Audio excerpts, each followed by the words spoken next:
नमस्कार दोस्तों, अभी हमारे साथ संत रामपाल जी के एक भक्त जुड़ रहे हैं जो कि पहले 10 वर्षों से आसाराम के शिष्य थे और अब इन्होंने आसाराम का जो भक्ति मार्ग था उसको छोड़कर संत रामपाल जी के भक्ति मार्ग में आए हुए हैं। तो आइए जानते हैं क्या कारण है। सर, क्या नाम है आपका? नवनीश दास जी। कहाँ से हो? मैं शामली। सामने से हो। जी। और सर, संत रामपाल जी से आने से पहले आप कहाँ क्या भक्ति करते थे? मैं संत रामपाल जी महाराज की शरण में आने से पहले आसाराम जी का शिष्य रहा हूँ। कब से कितने साल से आप शिष्य रहे हो? कब नाम लिया था आसाराम से? मैं कम से कम इनके मैंने 2017 में तो रामपाल जी का नाम लिया। ऐसे 10 साल पहले मैं आसाराम जी का शिष्य रहा हूँ। अच्छा। हाँ जी। तो अ, बताओ। और वहाँ पर जो आसाराम क्या भक्ति विधि देते थे? वहाँ पे क्या माहौल था? आसाराम जो भक्ति देते थे वो मंत्र देते थे कुछ, मतलब जैसा 5-7 मंत्र, और ये बोलते थे ला भाई जौन सा छांटना और ले लो अपनी मर्जी से, और जौन सा हमें अच्छा लगे वो चला। मैंने ओम नमः शिवाय मंत्र लिया था और मैं उसी का जाप करता था। वैसे मैं 5 मंत्र बताते थे। तो जिस तरह से आपने बताया कि भाई आशाराम जी ने आपको ये मंत्र दिए थे, जो छांटना हो आपने छांट लिया, तो क्या इस तरह के मंत्रों का विवरण अपने शास्त्रों में है क्या? नहीं, जो आसाराम जी ने मुझे मंत्र दिए उनका ना तो गीता में वर्णन है, ना कहीं वेदों में है, कहीं भी मतलब वो शास्त्र विरुद्ध साधना है। वो कहीं भी मतलब शास्त्र के अनुकूल साधना नहीं है। वो संत रामपाल जी महाराज ने बताई है मुझे, और मैंने एकदम नाम नहीं लिया है, कोई एकदम नहीं लिया। पहले मिलान किया है सभी शास्त्रों का। मैं सत्संग देता था गुरु जी का, और गुरु जी संत रामपाल जी महाराज का।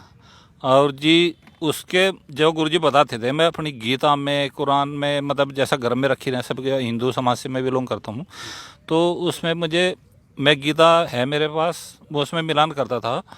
और जी उसी के अकॉर्डिंग मैं फिर देखता था कि गुरु जी ने यह सही बताई या नहीं बताई।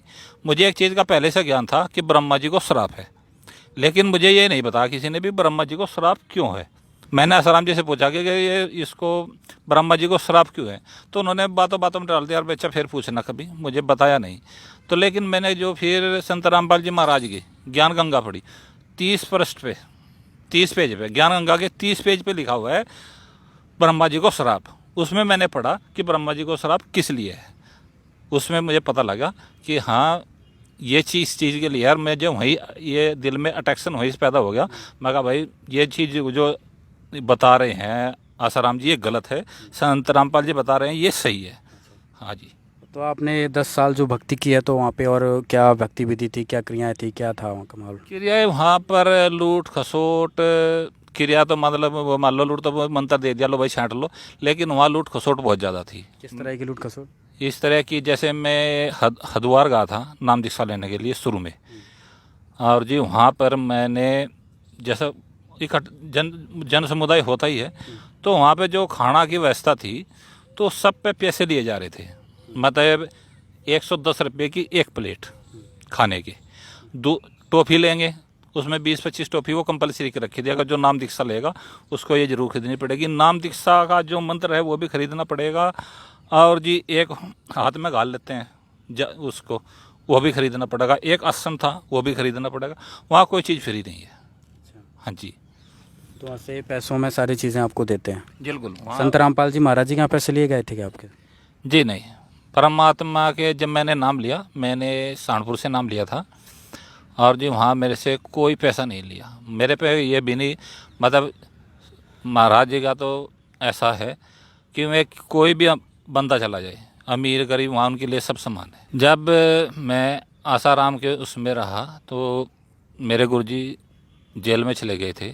जेल में चले गए तो मुझे बहुत दुख हुआ कि मेरे गुरुजी जेल में चले गए। लेकिन उससे कुछ समय बाद ये संत रामपाल जी महाराज भी जेल में गए चले गए, तो मुझे इतनी खुशी हुई कि चलो भाई जब दूसरों का चला गया हमारा चला गया तो कोई दिक्कत नहीं है, अब तो दो हो गए इकट्ठे।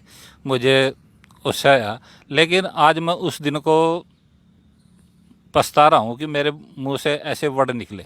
सर, क्या कारण बना कि आप पहले आसाराम की भक्ति करते थे, फिर आप संत रामपाल जी के भगत बन गए? क्या क्या कारण रहा?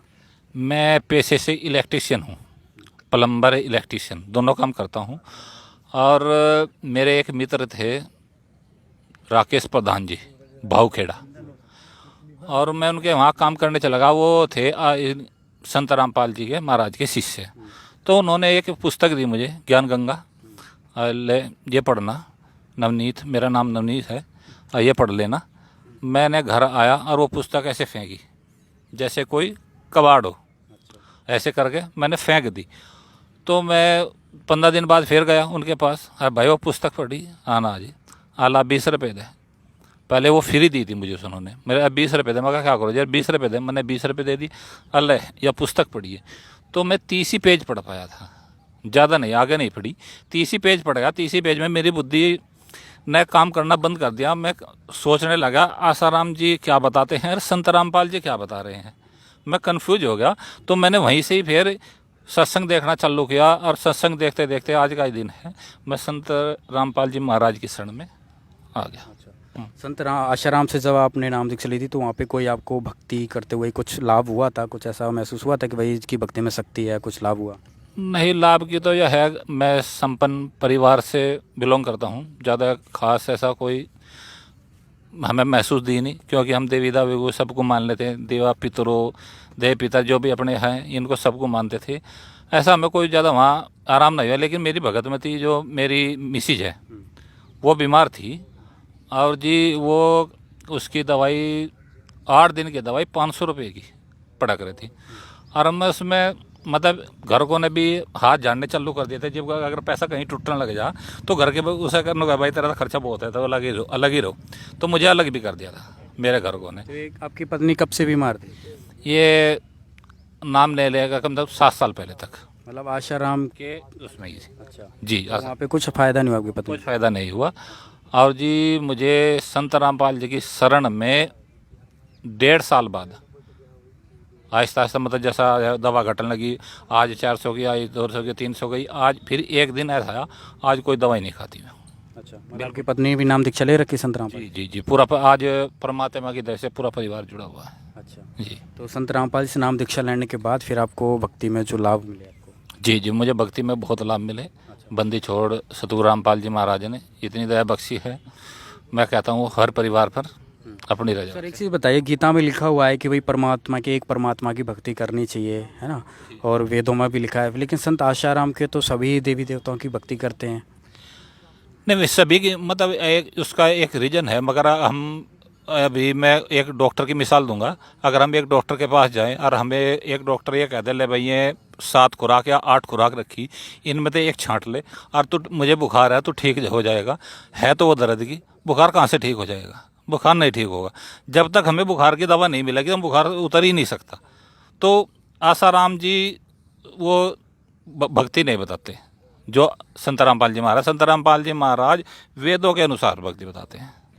खुश है। आशाराम बापू के जो भक्त हैं वो इतने श्राद्ध पूजा को इतनी अहमियत क्यों देते हैं, जबकि अपने शास्त्रों में कहीं लिखा नहीं है? वो अनभक्ति है जी, वो आसाराम जी की अनभक्ति है। वो शास्त्रों के विरुद्ध भक्ति है, उसमें सब चीज़ चलता है जी। उसमें पितर भी पूजा भी चलेगी, उसमें कहीं गुरु जी कोई मना नहीं करते, मतलब आसाराम जी उसमें कोई मना नहीं करते। लेकिन संत रामपाल जी महाराज शास्त्रों के अनुकूल साधना देते हैं। गीता में निषेध कहा गया है, तो उसमें सब उसमें खुद कहा गया है पितर जो पितर को पूजेंगे पितर बनेंगे, देवताओं को पूजेंगे देवताओं को मिल जाएंगे, और भूतों को पूजेंगे तो भूतों को मिल जाएंगे। तो उसमें मना किया गया। जी बहुत बहुत धन्यवाद। सच है।